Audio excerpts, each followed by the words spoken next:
मध्य प्रदेश की आर्थिक राजधानी इंदौर में स्वास्थ्य मंत्री नरोत्तम मिश्रा ने अरविंदो अस्पताल पहुंचकर कोविड केयर सेंटर का निरीक्षण किया। निरीक्षण के बाद स्वास्थ्य मंत्री ने दिशा निर्देश जारी किए।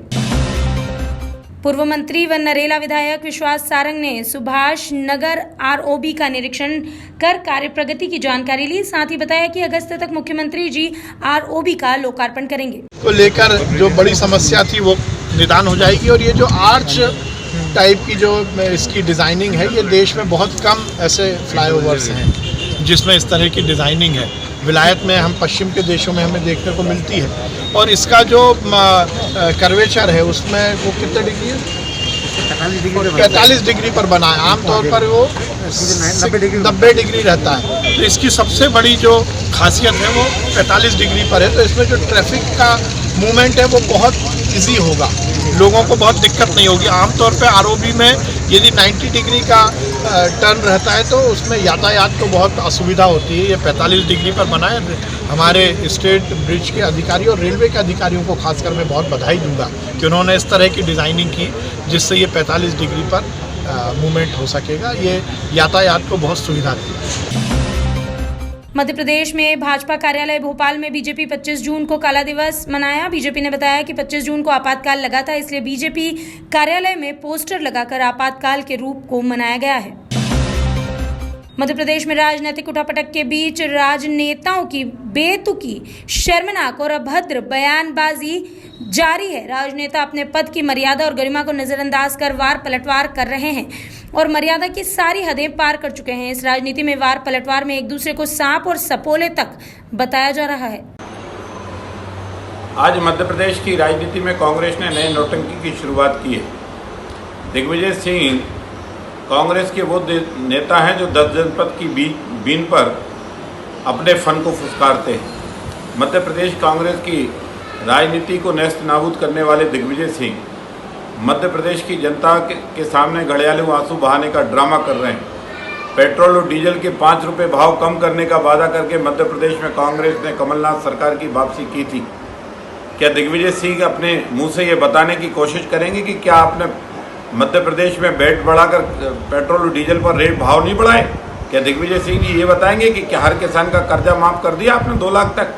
क्या दिग्विजय सिंह जी ये बताएंगे कि आपने बेरोजगारों को बेरोजगारी भत्ता दे दिया? क्या दिग्विजय सिंह जी ये बताएंगे कि कमलनाथ ने बेटियों के विवाह को 51,000 रुपये की घोषणा की थी, वो प्रत्येक बेटी को मिल गया क्या? कांग्रेस राजनीतिक ड्रामा विगत 70 साल की राजनीति से लगातार कर रही है। कांग्रेस महंगाई की अगर कोई असली जड़ है, महंगाई और अराजकता और भ्रष्टाचार की अगर कोई माँ है तो उसका नाम कांग्रेस है। ये तीनों चीज़ें कांग्रेस की देन है और इसलिए कांग्रेस को समझना चाहिए, दिग्विजय सिंह राजनीतिक ड्रामा करना बंद करो, 10 जनपद की वीन पर फुसकारना बंद करो और थोड़ा सा सबक सीखो। मध्य प्रदेश की जनता ने आपको अब सड़कों पर ला दिया है। अब देश की जनता भी कांग्रेस के बारे में विचार कर रही है कि अगर गद्दारों की सूची में किसी दल का नाम जोड़ा जाए तो उस दल का नाम शायद कांग्रेस हो सकता है। सोशल मीडिया पर ट्वीट वॉर जारी है। इसमें नेता एक दूसरे पर तीखे हमले करते पाए गए। पहला मामला प्रभुराम चौधरी को लेकर किए गए ट्वीट से शुरू हुआ। इसमें वीडियो जारी करते हुए प्रभुराम चौधरी ने सफाई दी, कांग्रेस के ट्वीट को लेकर उसकी ओछी मानसिकता भी बताई। पूरा मामला भाजपा के संगठन प्रभारी आशुतोष तिवारी के घर खाना खाने को लेकर शुरू हुआ था, जो कि राजनीतिक हमले में तब्दील हो गया। भारतीय जनता पार्टी के राष्ट्रीय महासचिव कैलाश विजयवर्गीय ने बयान जारी करते हुए कांग्रेस पर तंज कसा और कहा कि कांग्रेसी नेता समझते हैं कि मोदी जी से चाइना की दुश्मनी है, जबकि चाइना की दुश्मनी देश से है, किसी व्यक्ति विशेष से नहीं। आइए सीधे रुख करते हैं कैलाश विजयवर्गीय के बयान की ओर। मैंने तो संभावना व्यक्त की है, चुनाव में संभावना। राजेश अग्रवाल जी बीजेपी में ज्वाइन हो गए सर? हाँ हो ही गए। राजेश बीजेपी के बाहर कब थे? नहीं, पिछले चुनाव में निष्कासित किए गए थे 6 वर्ष के लिए। हाँ अच्छा, लगातार पेट्रोल के दाम बढ़ रहे हैं सर, उसको लेकर कांग्रेस बीजेपी पर हावी होती दिख रही है। देखिए, कांग्रेस के पास अभी कुछ काम नहीं, उनके नेता इतनी फुर्सत में हैं कि वो कुछ भी बात करते हैं, इसलिए कांग्रेस की बात को देश की जनता सीरियस नहीं ले रही। जैसे मैं उदाहरण दूं कि राहुल जी ऐसे बयान दे रहे हैं जैसे चाइना का झगड़ा मोदी से। चाइना का झगड़ा मोदी से नहीं है, इस देश से, भारत से। वो प्रश्न करते हैं मोदी जी से। लगता है कि या तो शरारतपूर्ण है या उनमें अकल नहीं है। और इस प्रकार के प्रश्न पूछना ये नासमझी है और देश की जनता ऐसे प्रश्न पूछने वालों को माफ नहीं। मध्य प्रदेश के उज्जैन में किसानों की समस्या को लेकर किसान नेता दशरथ पंड्या ने मुख्यमंत्री के नाम कलेक्टर को ज्ञापन सौंपा। ज्ञापन में किसानों के जमीनी समस्या का जिक्र करते हुए उसे जल्द निपटाने की बात कही।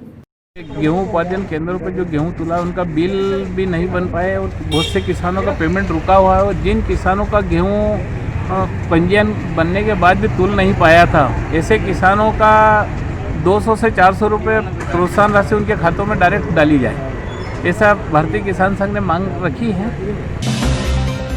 बीजेपी की प्रदेश वार्ताकार नेहा बग्गा ने जीतू पटवारी के ट्वीट को लेकर पलटवार करते हुए जमकर निशाना साधा। साथ ही उनके द्वारा किए गए ट्वीट को लेकर कहा कि बेटी को देवी माना जाता है। ऐसा ट्वीट करना आपकी ओछी मानसिकता को स्पष्ट करता है। बेटियों के लिए आप क्या सोचते हैं? हमारे देश में जहां बेटियों को देवी तुल्य माना जाता है, जहां उन्हें पूजा जाता है, ऐसे में मध्य प्रदेश कांग्रेस का एक नेता जीतू पटवारी बच्चियों को महंगाई, मंदी और बेरोजगारी का प्रतीक बताता है। कहाँ छुपी है शोभा ओझा, मध्य प्रदेश महिला आयोग की अध्यक्षा? क्यों अब तक सामने आकर इनका कोई बयान नहीं आया? क्या सोनिया गांधी, जो कि कांग्रेस पार्टी की राष्ट्रीय अध्यक्षा हैं, उन्होंने जीतू पटवारी को बच्चियों के अपमान के लिए कॉपीराइट दे दिया है? मैं मांग करती हूं सोनिया गांधी जी से, या तो जीतू पटवारी को कांग्रेस पार्टी से बाहर का रास्ता दिखाइए या फिर आप सामने आकर पूरे देश से बच्चियों के अपमान के लिए माफी मांगिए। कांग्रेस पार्टी का महिलाओं को लेकर जो सोच है, जो इतिहास है, वो पूरा देश जानता है। नैना सहानी का तंदूर कांड को कोई नहीं भूला। हम सब जानते हैं कि कांग्रेस पार्टी के नेता किस प्रकार से महिलाओं का अपमान करते हैं, किस प्रकार से महिलाओं को एक वस्तु की तरह समझते हैं, किस प्रकार से महिलाओं के टुकड़े टुकड़े कर कर तंदूर में उन्हें भून देते हैं। मध्य प्रदेश उज्जैन जिले की घटिया तहसील में भारतीय किसान यूनियन तहसील इकाई ने किसानों के साथ धोखाधड़ी कर तोलमोल में हेरा फेरी, जमीनी समस्या के निराकरण को लेकर एसडीएम को ज्ञापन सौंपा। मध्य प्रदेश के धार जिले के बदनावर में कांग्रेस कार्यकर्ताओं की बैठक आयोजन कर पूर्व मंत्री बाला बच्चन ने उपचुनाव को लेकर रणनीति तैयार की।